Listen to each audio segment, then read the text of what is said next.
Today we are going to start a new topic. Topic name reflection at a spherical mirror.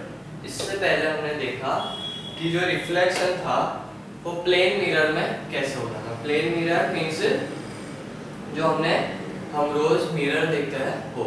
तो वहाँ पर हमने देखा था कि वहाँ पर लेटरल शिफ्ट यहाँ पर दिखा जाता था. इन्वर्जन वहाँ पर हमने नोटिस किया था कि जो लेफ्ट होता था वो राइट में, जो राइट होता था वो लेफ्ट में चेंज हो जाता था. Okay, we have seen that the lateral inversion takes place in a plane mirror. Plane mirror में लेटरल इन्वर्जन होता है. एंड उससे पहले हमने पढ़ा था रिफ्लेक्शन के लॉज, जो कि दो लॉ थे. फर्स्ट क्या था, that the normal ray of reflection, ray of incident, and angle of incident, angle of reflection all lies in a same plane. तो अब देखने जा रहे हैं हम reflection at the spherical mirror. Means mirror जो पहले स्ट्रेट था वो स्फेरिकल होगा. ओके, तो उसमें रिफ्लेक्शन कैसे होगा, उसमें मिरर फॉर्मेशन कैसे होगा, उसमें क्या क्या लॉज लगेंगे वो हम देखेंगे. Topic 15.4 Reflection at spherical mirror. A spherical mirror is a section of a hollow sphere whose inner or outer surface is polished. Thus, there are mainly two types of mirrors: convex mirror and concave mirror. Okay? तो यहाँ पर हम देखेंगे कि जो actual में जो दो मिरर्स जो हम पढ़ने वाले हैं वो कैसे बनाए जाते हैं. ये हो गया पूरा स्फीयर ग्लास का. ओके,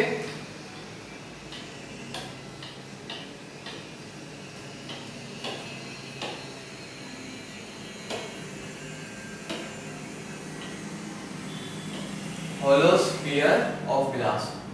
ओके, और ये हो गया दूसरा होलो स्फीयर ऑफ ग्लास.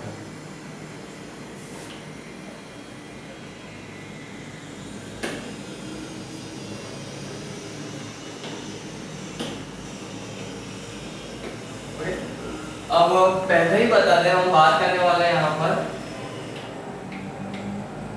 कॉन्केव की और यहाँ पर कन्वेक्स की.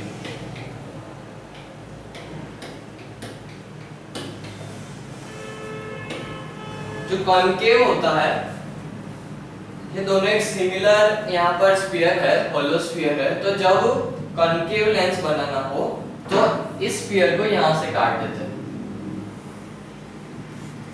ओके, और अंदर की जो सरफेस रहेगी वो पॉलिश रहेगी.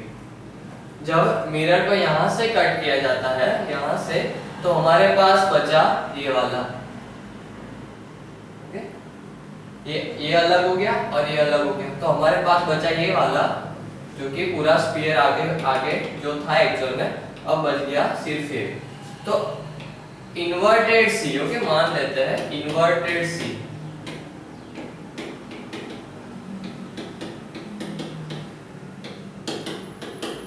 मीन्स इन्वर्टेड सी मीन्स उल्टा सी जो होगा उसे हम कहेंगे कनकेव.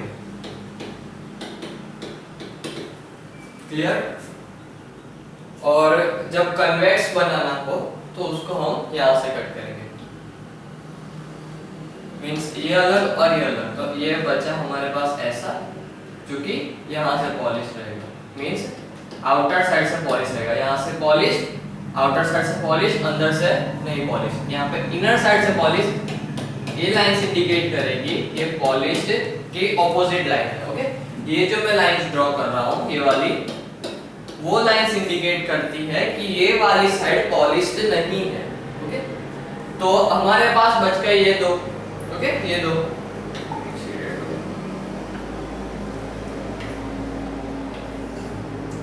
तो एक बचा था ऐसा और लाइंस थी इस साइड. मींस ये वाली इस साइड वाली सरफेस पॉलिश नहीं, और दूसरा था ऐसा जिसमें ये वाली.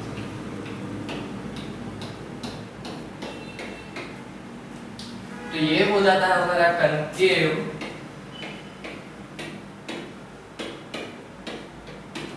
और ये कन्वेक्स.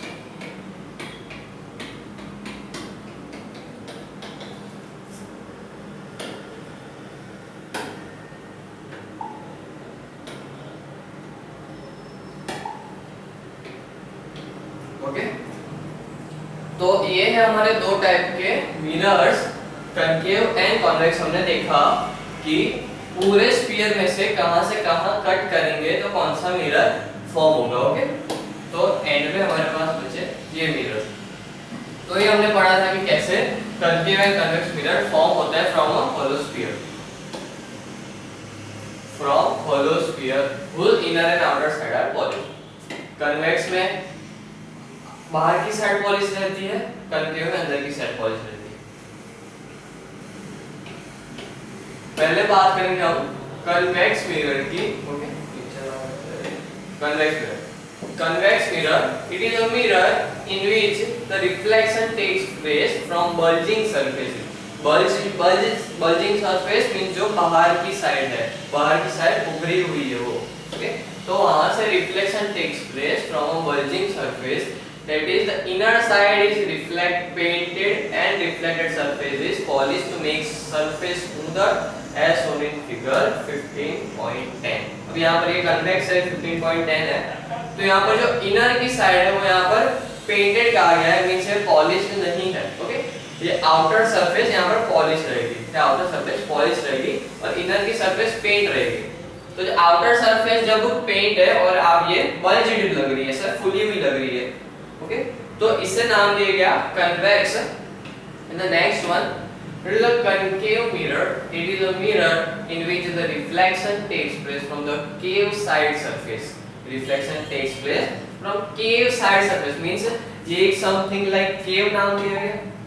ओके, ये एक cave हो गई, तो अंदर की साइड वाले सरफेस यहाँ पर रिफ्लेक्शन होगी, बाहर की जो सरफेस है वो यहाँ पर पेंट रहेगी या फिर नॉन रिफ्लेक्टिंग रहेगी, किसी न किसी उसे तरह से उसे रिफ्लेक्ट नहीं करवा रही, रिफ्लेक्टिंग नहीं बना। यही डिफरेंस है कनकेव और कन्वेक्स में। ओके, एक बार और, कन्वेक्स में आउटर साइड रिफ्लेक्टिंग होगी। ओके, ये जो बल्जिंग है उसमें आउटर साइड और यहाँ पर जो बल्जिंग है उसमें इनर साइड यहाँ पर रिफ्लेक्टिंग होगी कनकेव में। To understand the reflection at the spherical surface certain important terms are useful. कुछ इंपॉर्टेंट टर्म्स जो हम यूजफुल हो सकते हैं। ओके, तो पूरा तो ग्लास होलो स्फीयर हो गया था, लेकिन जो डायमीटर में से जो लाइन पास होती है, डायमीटर में से जो लाइन पास होती है उसे हम कहते हैं प्रिंसिपल एक्सिस, जिसे हम कहते हैं प्रिंसिपल एक्सिस। ओके, मान लो ऐसे पूरा स्फीयर था। ओके, तो यहाँ से जो ये डायमीटर मान लेते हैं। ओके, तो ये जो डायमीटर वाली लाइन है उसे हम कहेंगे, पूरी लाइन को, लेंथ को कहेंगे हम प्रिंसिपल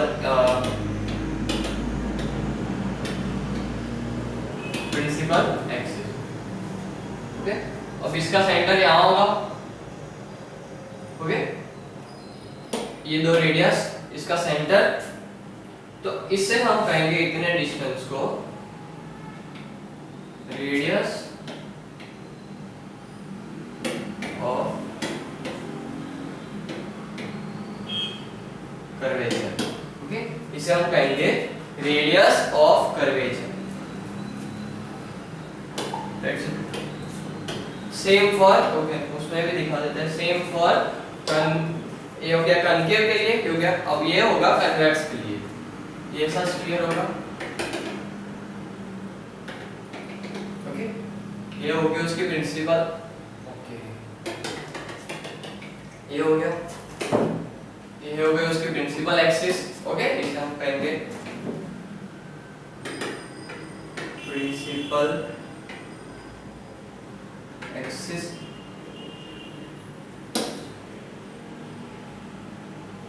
फिर ये हो गया उसका सेंटर, मान लीजिए सेंटर, तो यहाँ से यहाँ तक हो जाएगा रेडियस ऑफ कर्वेचर। क्लियर है? इसे हम कहेंगे radius of curvature.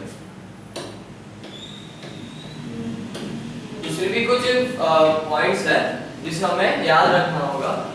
The midpoint of the spherical mirror is known as pole। ये जो है जहां पर प्रिंसिपल एक्सिस टच करती है इसे कहा जाता है मिड पॉइंट ऑफ, ये पूरे मिरर का मिड पॉइंट, इसे हम कहेंगे पोल। ओके, याद रखना सब। सेंटर ऑफ कर्वेचर, इस पॉइंट को हम कहेंगे सेंटर ऑफ कर्वेचर। इसे हम कहेंगे रेडियस है, ये पूरी सेंटर से वहीं तक जो लेंथ है उसे कहें रेडियस ऑफ कर्वेचर, और जो सेंटर है एक्चुअल सेंटर उसे हम कहेंगे centre of curvature. Principal axis हमने देखा, जो line passing from the, okay, एक बार डायग्राम भी डेफिनेशन भी देख लेते हैं। Centre of curvature, it is a centre of hollow sphere from which the spherical mirrors is a part. Okay, centre of curvature means hollow sphere का वो centre जिसमें से ये मिरर्स हुए हैं वो काटे गए। It can be determined by the finding the intersection of two normal drawn on the spherical surfaces. Point C is the centre of curvature in figure 15.11। Okay, तो यहाँ पर ये हो गया point centre of curvature. Radius of curvature, radius का क्या था? सेंटर से लेंस तक क्या distance? It is the distance between the pole and the centre of curvature. याद आया? इसे कहा था पोल, इसे कहा था सेंटर ऑफ कर्वेचर। तो इन दोनों के बीच का डिस्टेंस को हम कहेंगे radius of curvature. CF is the radius of curvature. तो डायग्राम में next is principal axis. Principal axis is an imaginary line joining the pole to the centre of curvature extended CP। तो यहाँ पर जो principal axis है वो actual में exist नहीं करती, लेकिन जो प्रिंसिपल एक्सिस है वो एक इमेजिनरी लाइन है जो कि सेंटर ऑफ कर्वेचर से पास होती है। ओके, दोनों पोल को ज्वाइन करने वाली पूरे होलो स्फीयर में से बीच में से पास होने वाली इमेजिनरी लाइन को हम कहेंगे centre of curvature. Next is principal focus. ये बहुत इंपॉर्टेंट टर्म है, पहले पढ़ लेते हैं। The ray of light parallel and close to the principal axis of mirror after reflection either pass through a point or appears to be a point there on the principal axis, thus that point is known as, okay, अब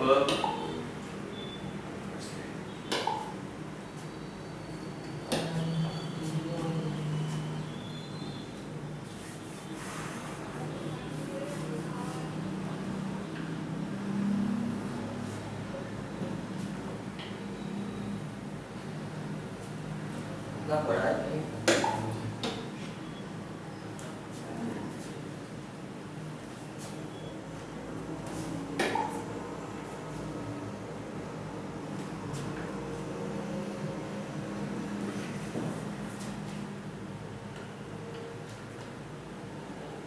ये हो गई principal axis.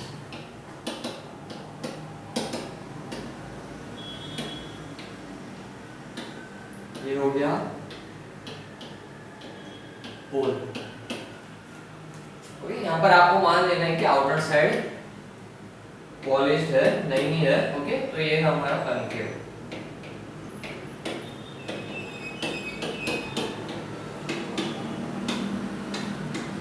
Concave mirror.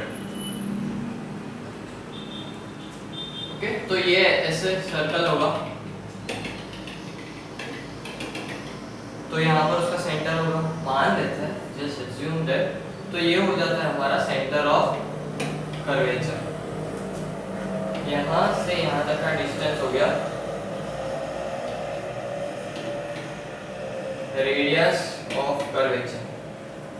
Okay, ये हमने जो भी important terms पढ़ी वो थी। अब हमें नेक्स्ट टर्म जो पढ़नी है उसका नाम है फोकस।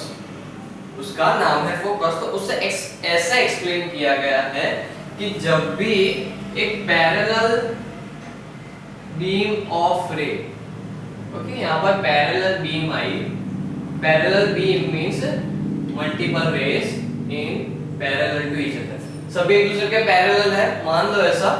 ओके, तो पैरेलल बीम आई, तो जब कनकेव पर जो पैरेलल बीम फॉल होगी वो जब मिलाकर कोई एक पॉइंट पे फोकस करेगी, एक पॉइंट पे सभी मिलेगी। ये एक है characteristic of concave mirror. Okay, तो यहाँ पर कहा गया है कि जब भी कनकेव मिरर होगा तब जब उस पे हम पैरेलल रेज फॉल करेंगे तो आफ्टर रिफ्लेक्शन के बाद यहाँ से रिफ्लेक्ट होकर वो प्रिंसिपल एक्सिस के एक ऐसे पॉइंट पर मिलेगी, उस पॉइंट को हम कहेंगे, इस पॉइंट को हम कहेंगे फोकस। ओके, तो कनकेव मिरर के लिए फोकस की डेफिनेशन अलग है, कन्वेक्स मिरर के लिए फोकस की डेफिनेशन अलग है। तो जब कनकेव मिरर की बात आए तो उसको डिफाइन ऐसे करना है कि when parallel beam of light falls on a concave mirror, each and every ray meets at a single point on the principal axis. Okay, जब कनकेव मिरर पे जब पैरेलल बीम ऑफ लाइट गिर रही है तो after reflection each and every ray meets at a point, एक जगह पर मिल रही है, on the principal axis पर एक जगह पर मिल रही है, तो उस पॉइंट को हम कहेंगे फोकस। ओके, लेकिन जब हम कन्वेक्स मिरर की बात करें तो कन्वेक्स मिरर पर जब ओके तो यहाँ पर भी वो सारी डिटेल्स बना देता है। प्रिंसिपल एक्सिस ये हो गया पोल, सेंटर यहाँ पर centre of curvature, radius of curvature. Okay, तो कन्वेक्स मिरर के लिए जब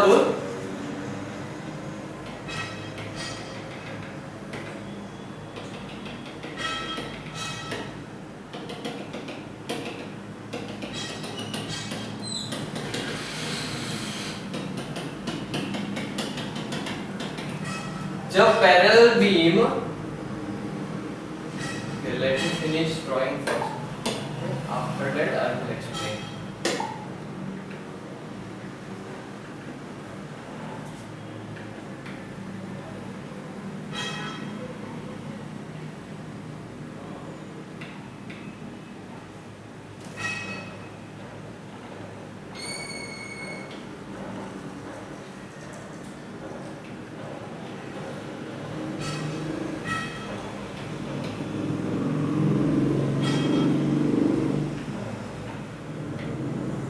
तो यहाँ से इंसिडेंट रे आ रही है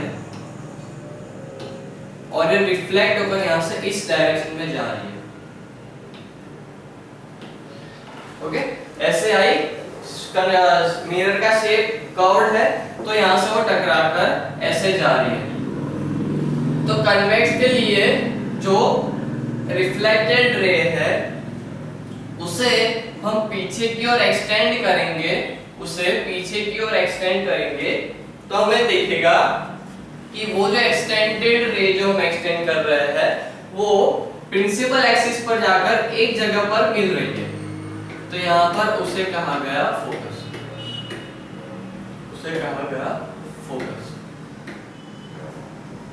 इसके लिए डेफिनेशन ऐसी हो जाती है, when a beam of parallel light is falls on convex mirror, the reflected rays appears to be meet at a point is known as focus. Okay, तो जब पैरेलल रे जब आती है कन्वेक्स मिरर पर फॉल होती है तो जो रिफ्लेक्टेड रेज है, जो रिफ्लेक्टेड, ये सारी रिफ्लेक्टेड रेज है, जो रिफ्लेक्टेड रेज है उसको अगर हम एक्सटेंड करें तो हमें दिखता है कि that seems to be meet at a single point on principal axis। जब हम एक्सटेंड करते हैं तो वो एक जगह पर जाकर मिलती है, तो उसे हम कहते हैं, उस पॉइंट को हम कहेंगे फोकस। ओके, तो यहाँ पर दोनों के लिए फोकस की डेफिनेशन अलग है, इसे इस डायग्राम से आप एक्सप्लेन कर सकते हो। ओके, एक बार वापस पढ़ ले फोकस का।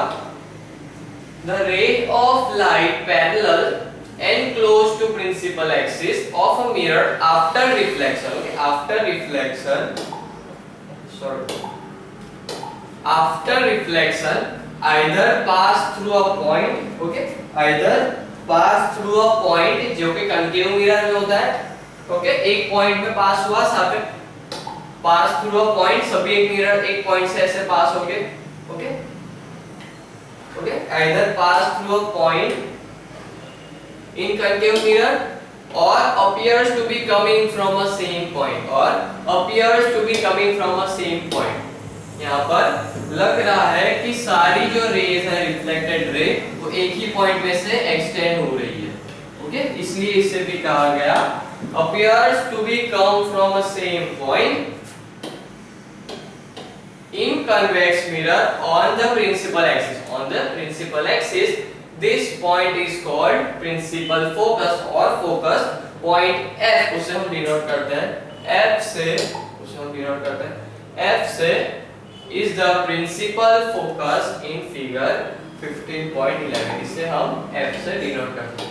नेक्स्ट इज फोकल लेंथ, जिसे हम फोकल लेंथ देखेंगे कि व्हाट इज फोकस। तो यहाँ जो हमारा फोकस है, ओके, और ये पोल है, तो पोल एंड फोकस के बीच के डिस्टेंस को हम कहेंगे फोकल लेंथ, जिसे स्मॉल f से डिनोट करते हैं, ओके, फोकल लेंथ। और यहां पर पोल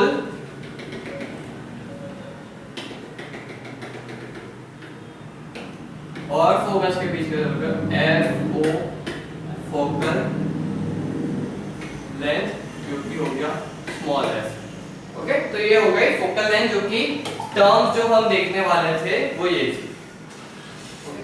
now the next topic, the relationship between the focal length and radius of curvature. अब ये डिस्टेंस और ये डिस्टेंस, ये स्क्वायर और रेक्टेंगल और ये रेक्टेंगल के बीच का हम डिफरेंस देखेंगे कि centre of radius of curvature और फोकल लेंथ के बीच में रिलेशन क्या है। इसमें भी सेम, ये यहाँ पर फोकस हो गया और जो सेंटर ऑफ कर्वेचर होगा वो पीछे होगा, ओके। तो यहाँ पर ये हो गया फोकल लेंथ वाला रेक्टेंगल और ये हो गया रेडियस ऑफ कर्वेचर वाला रेक्टेंगल। तो इन दोनों में रिलेशन क्या है, डिफरेंस क्या है या फिर सिमिलरिटी क्या है वो हम देखेंगे। Consider the reflection of light of M, IM and M at a concave mirror। ये concave mirror है, okay। Consider the reflection of light of ray IM and M at a concave mirror। CM is a normal, okay, CM है जो हमारा वो normal है। Wait, तो ये relation को फाइंड करने के लिए हम एक एक्सपेरिमेंट हुआ यहाँ पर हम देखेंगे, ओके। तो यहाँ पर हमने देखा था कि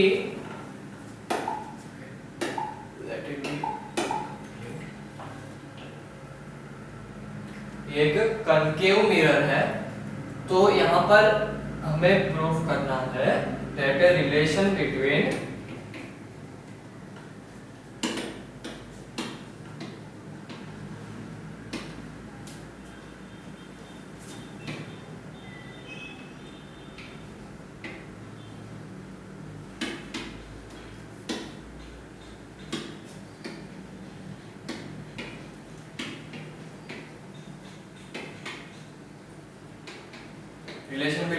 रेडियस ऑफ कर्वेचर,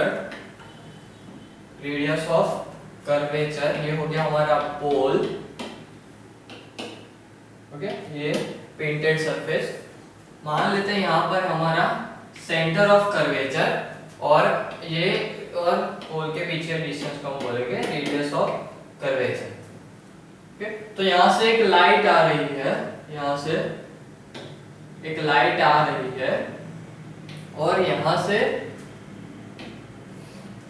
फोकस में से पास हो रही है, okay. So I will note that कि पैरेलल टू प्रिंसिपल एक्सिस कोई भी रे आएगी, ओके। जो प्रिंसिपल एक्सिस है हमारा, प्रिंसिपल एक्सिस के पैरेलल कोई भी रे एंटर होगी, ओके, यहाँ से ये पैरेलल होगी तो वो यहाँ से फोकस से पास होगी जो कि रिफ्लेक्टेड रे होगी। ओके, तो यहाँ पर हम मान रहे हैं कि डेट ये रे प्रिंसिपल एक्सिस के पैरेलल है। ओके, तो फोकस से पास होगी, तो जब फोकस से पास होगी तो जब यहां से हम टेंजेंट ड्रॉ करेंगे that always be meet at centre of curvature.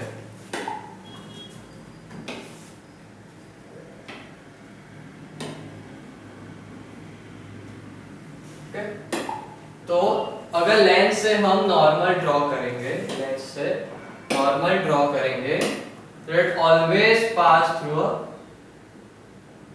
Centre of curvature. Okay, ये हमने नॉर्मल ड्रॉ किया, तो ये हो गया एंगल ऑफ इंसिडेंस, ये हो गया एंगल ऑफ रिफ्लेक्शन। ओके, तो हमें पता है कि law of reflection shows that angle I is equal to angle R। Okay, तो यहाँ पर एंगल I और एंगल R कैसा होगा, इक्वल रहेगा। ओके, एंगल I और एंगल R इक्वल रहेगा, तो लेट्स सी आगे।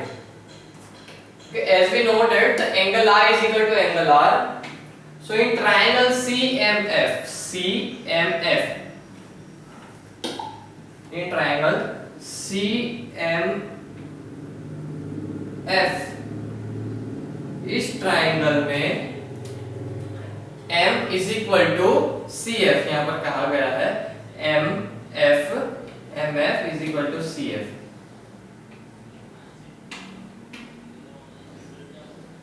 In triangle CMF, MF is equal to CF, MF ये और ये इक्वल है।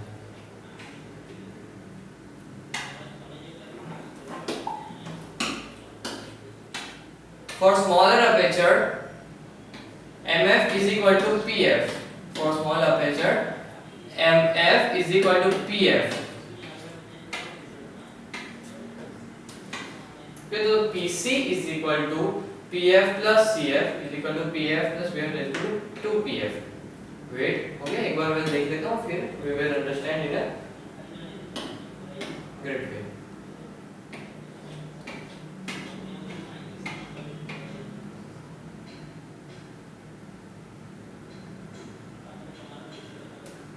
Okay.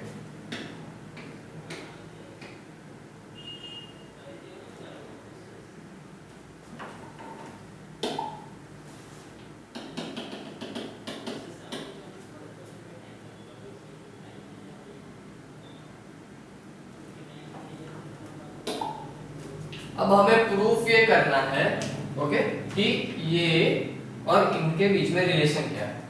ओके, इसके और इसके बीच में तो हम देखेंगे कि जब अपर्चर स्मॉल होगा, मींस ये कर्व जो है वो छोटा रहेगा, तो यहां से हम एक परपेंडिकुलर लाइन ड्रॉ कर 90 डिग्री वाली और पोल को यहां पर हम मान सकते हैं। Let's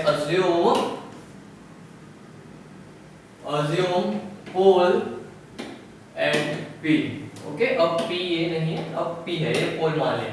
okay, now in triangle, okay, यहां पर हमने M लिया था, MCF और MPF।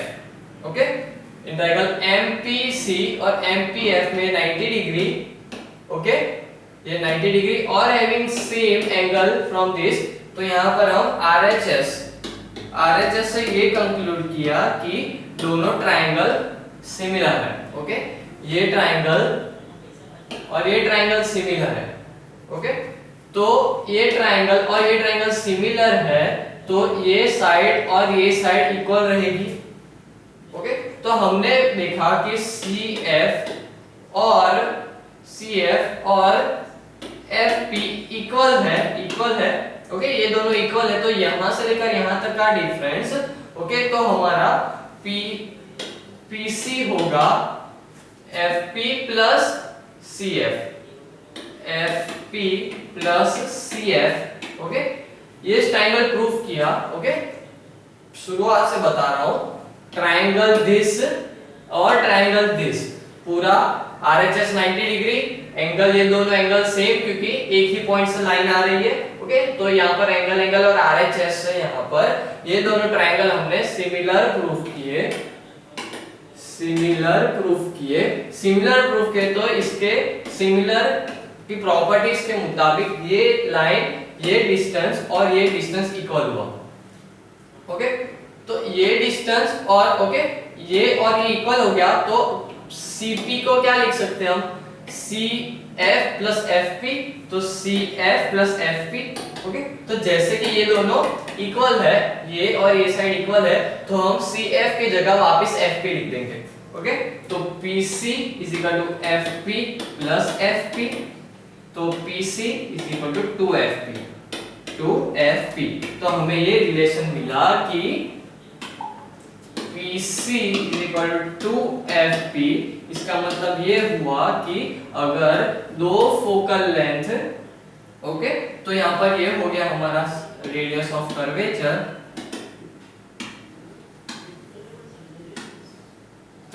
Is equal to 2 into focal length. Okay, तो यहाँ पर प्रूफ हुआ कि जो रेडियस ऑफ कर्वेचर है वो दो गुनी फोकल लेंथ से है। ओके, रेडियस ऑफ कर्वेचर की जो लेंथ है वो फोकल लेंथ से दो गुनी है। ओके, 2 टाइम्स है। मींस अगर अज्यूम करें कि अगर रेडियस ऑफ कर्वेचर 18 है हमारा, तो 2 इंटू f, तो ये डिवाइड में जाएगा 9, तो फोकल लेंथ होगी हमारी 9। तो जितना रेडियस ऑफ कर्वेचर है उतना उसका हाफ यहाँ पर हो जाएगा फोकल लेंथ। ओके, तो यहाँ पर हमने देखा that r is equal to 2f when r there is a radius of curvature and f is the focal length of mirror। इसका रिलेशन है कि जो रेडियस ऑफ कर्वेचर है वो 2 टाइम्स बड़ी है as compared to focal length. Okay, अगर हमें फोकल लेंथ दिया है 18 सेंटीमीटर, तो उसका रेडियस ऑफ कर्वेचर होगा 18 2 36। ओके, और हमें दिया गया है कि रेडियस ऑफ कर्वेचर 10 है, तो फोकल लेंथ होगा उसका हाफ यानी 5। Now the next topic, the rules of image formation by spherical mirror. Spherical mirror से इमेज फॉर्मेशन के क्या रूल्स हैं, क्या-क्या रूल्स फॉलो करें जिससे हम पता चला सकते हैं कि इमेज फॉर्मेशन है वो कहाँ होगी और कैसे होगी। Okay, the ray diagram for an image formation by mirrors can be taken any two of the following rays। Okay, हमें कोई कम से कम 2 रेस यहाँ पर ड्रॉ करनी है to determine the image। Okay, means अगर ये इमेज है, हम मान लेते हैं कि ये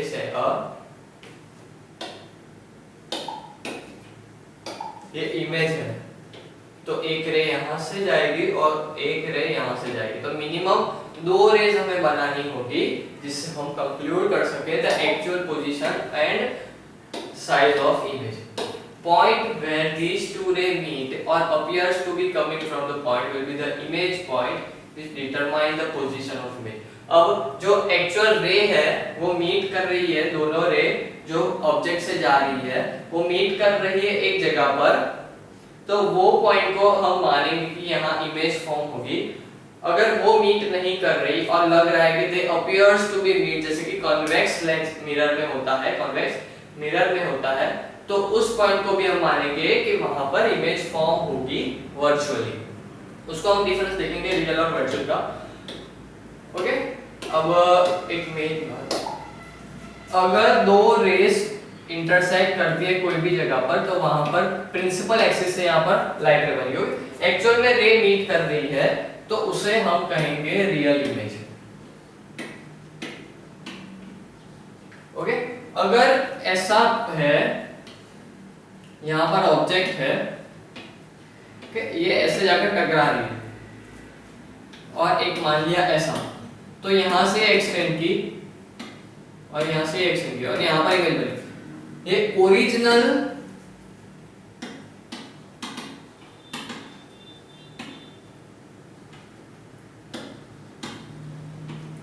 मीट नहीं हुई, लेकिन they appears to be meet.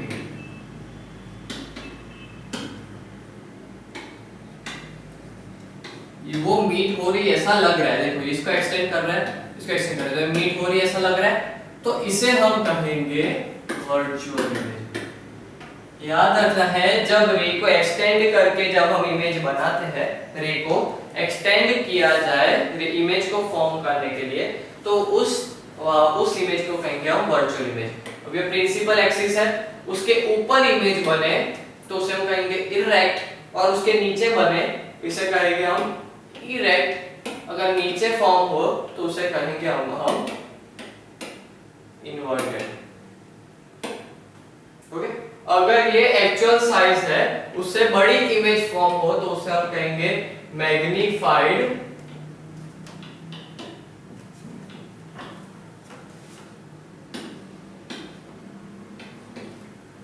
Okay, उसे हम कहेंगे बड़ी हो इमेज ओरिजिनल साइज से तो उसे हम कहेंगे मैग्नीफाइड, और अगर जो ओरिजिनल साइज है उससे छोटी हो तो उसे हम कहेंगे डिमिनिश्ड।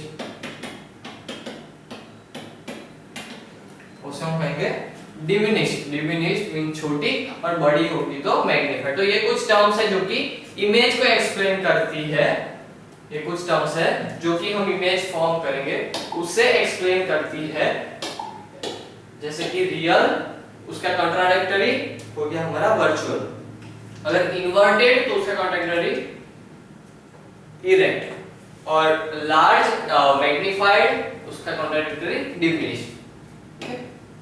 तो इस तरह हम ये रूल्स जो हम पढ़ेंगे जिसमें कैसे इमेज फॉर्म होती है उस पे हम ध्यान देंगे, कैसे erect, virtual erect, inverted, diminished, enlarge, magnified, वो सारी इमेज डिफरेंट टाइप के मिरर्स में डिफरेंट वे में फॉर्म होगी। उसमें हम रूल्स बनाए गए हैं जो कि हम देखेंगे कि कौन से रूल्स है कि रे कहाँ स्ट्राइक करेगी, किस वे में स्ट्राइक करेगी, तो कैसा इमेज फॉर्म होगा, वो पूरा हम स्टडी करेंगे।